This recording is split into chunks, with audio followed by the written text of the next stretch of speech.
Happy new year সবাইকে। আরও একটা ভিডিও নিয়ে চলে এলাম। মাঝখানে কিছুদিন ভিডিও দিতে পারিনি, একটু কাজে ব্যস্ত হয়ে পড়েছিলাম। ইন্ডিয়া অস্ট্রেলিয়া 4th টেস্ট শেষ হলো মেলবোর্নে।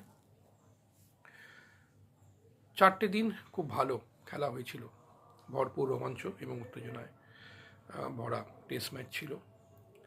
চড়ানোতর কখনো ইন্ডিয়া কখনো অস্ট্রেলিয়া মধ্যে দিয়ে চলছিল, বাট পঞ্চম দিনে সেকেন্ড সেশন অবধি ইন্ডিয়া সেই ফাইট ব্যাকটা রাখতে পেরেছিল। লাস্ট সেশনে কিন্তু তারা তারা ধরে রাখতে পারল না। 6টি উইকেট হারিয়ে 155 রানের টিম অল আউট হয়ে যাওয়াতে প্রায় মোর দ্যান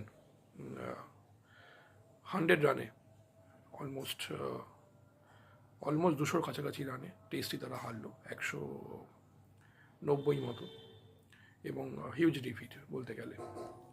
এর ফলে ইন্ডিয়া বর্ডার গাভাস্কার ট্রফিতে 1-2 পিছিয়ে পড়ল অস্ট্রেলিয়ার কাছে, এবং WTC ফাইনালে, ওয়ার্ল্ড টেস্ট চ্যাম্পিয়নশিপ ফাইনালে যাওয়া কিন্তু অলমোস্ট অনিশ্চিত হয়ে গেল।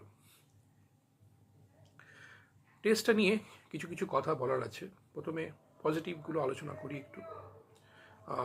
এই টেস্টে কিছু কিছু ভালো পারফরমেন্স হয়েছে ইন্ডিয়ার তরফ থেকে, বিশেষ করে নীতিশ কুমার রেড্ডি, উদীয়মান ক্রিকেটার, খুবই ভালো ক্রিকেটার, মাত্র 21 বছর বয়স, ধারাবাহিকভাবে সিরিজে ভালো খেলেছেন, খুবই ভালো খেলেছেন, এবং ব্যাটিং এবং বোলিং দুটোতেই কিন্তু অসামান্য ওনার অবদান।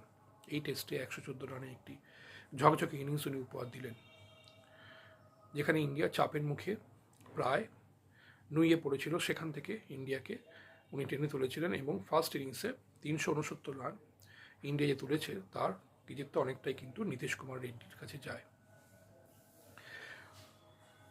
তো এছাড়াও আমরা দেখলাম যশস্বী জয়সওয়াল 2 ইনিংসেই খুব ভালো খেলেছেন, 82 এবং 84 রানের ইনিংস।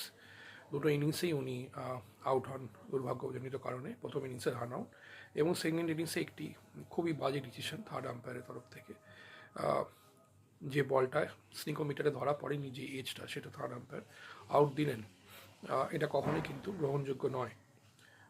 যখন থার্ড অনফিল্ড আম্পায়ার তাকে আউট দেননি, তখন থার্ড আম্পায়ার কিন্তু সেখানে কনক্লুসিভ এভিডেন্স না থাকলে যেতে পারেন না, এবং স্নিকও কিন্তু কোনো এজ দেখায়নি। সুতরাং এটা কিন্তু ডেফিনেটলি এটা বিতর্কিত আউট। খুবই ভালো খেলেছেন যশস্বী জয়সওয়াল, 2 ইনিংসে অসামান্য অবদান ওনার। ওয়াশিংটন সুন্দর ভালো খেলেছেন, 50 রানের একটি ইনিংস প্রথম ইনিংসে, যদিও বোলিং বেশি করেননি, উইকেট কম পেয়েছেন। তো এই কয়েকটা পারফরমেন্স খুবই দাগ করার মতো। জসপ্রীত বুমরা তো আছেনই, অ্যাজ ইউজুয়াল অসাধারণ বোলার, ইন্ডিয়ার হয়ে ধারাবাহিকভাবে সিরিজে ভালো করছেন, এবং গোটা বছরে উনি 71 উইকেটস পেয়েছেন, এবং সবচেয়ে দ্রুতগামী 200 উইকেট পেয়েছেন ভারতীয়দের মধ্যে।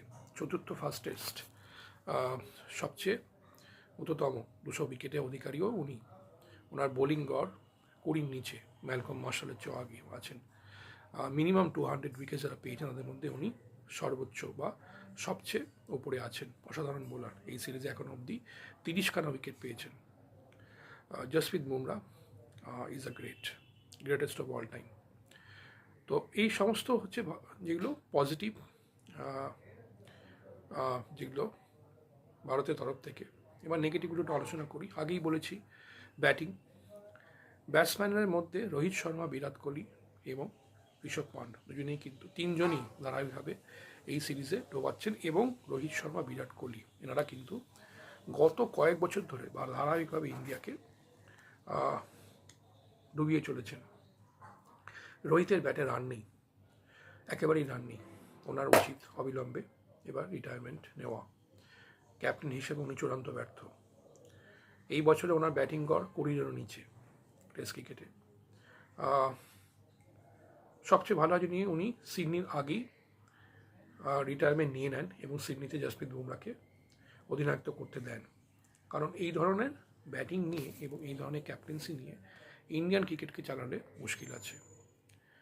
বিরাট কোহলি একই অবস্থা, গোটা বছরে ওনার ব্যাটিং গড় 30ও নয়, তারও নিচে, ধারাবাহিকভাবে ব্যর্থ, এবং সেটা কিন্তু গোটা বছর না, গত 5 বছর ধরেই উনি ব্যাটিং ফেলিওর করে চলেছেন।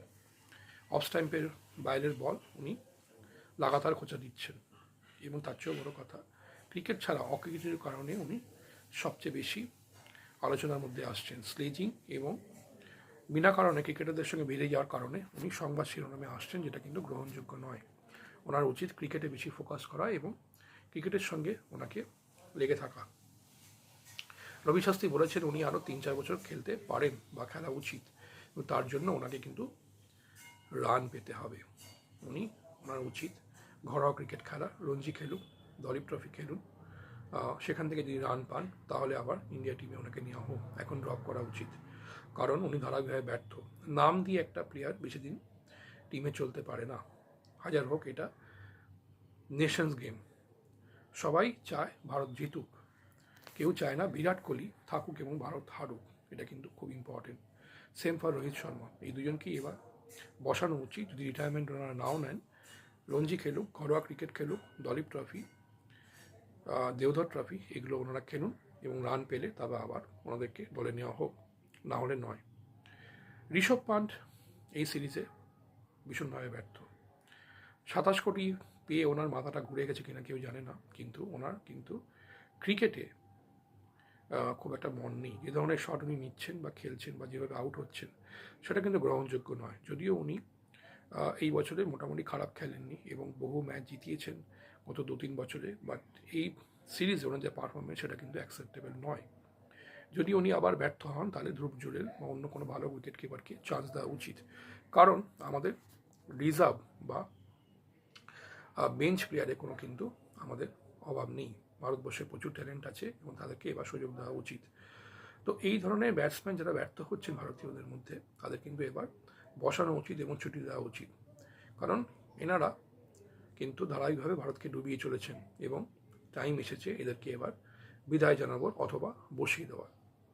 যাই হোক, দেখা যাক। সিডনি টেস্ট কাল থেকে শুরু হচ্ছে, ভারত কেমন করে, কোনো চান্স আছে কি না আমাদের আর WTC ফাইনালে যাওয়ার। তো দেখা যাক, আমরা আশা করব হয়তো কিছু ভালো জিনিস দেখার।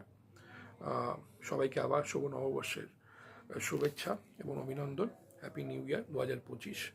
সবাই খুব ভালো থাকুন, সুস্থ থাকুন এবং আনন্দে থাকুন। ভালো ভালো খাওয়া দাওয়া করুন, অনেক জায়গায় ঘুরুন এবং সবাই খুব আনন্দে থাকুন, সুস্থ থাকুন।